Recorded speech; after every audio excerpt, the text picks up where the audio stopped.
Hi Nithya. Hi. இன்னைக்கு என்ன நாள்? இன்னைக்கு வந்து விநாயகர் சதுர்த்தி. அதனால இன்னைக்கு பிள்ளையாருக்கு சிறப்பான அவங்களுக்கு பர்த்டே. அவங்களுக்கு வந்து நம்ம பிள்ளையார் நல்லா கும்பிட்டோம் வைங்களா, அதுக்கு நல்லா அறிவு தருவாங்க.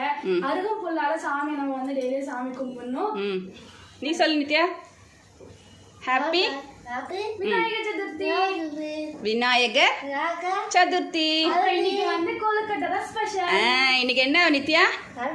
வடை. அப்புறம் அப்புறம் கொழுக்கட்டை. யாருக்கு? பிள்ளையாருக்கு. நிவேதம் பண்ணிட்டு அழகா சாப்பிடலாம்ல. எல்லாருக்கும் கொடுக்கணும் ஃபர்ஸ்ட். சரியா? நீங்க இப்ப என்ன பண்ண போறீங்க? இன்னைக்கு வந்து மெதுவடை. வடை கொழுக்கட்டை ரெடி ஆகிட்டு இருக்கு. அதனால இப்ப வடை செஞ்சிடலாம். சரியா? மறுபடியும் சொல்லுங்க. Happy Vinayagar Chaturthi. Okay, happy Vinayagar Chaturthi friends. எல்லாருக்கும் இனிய சதுர்த்தி வாழ்த்துக்கள்.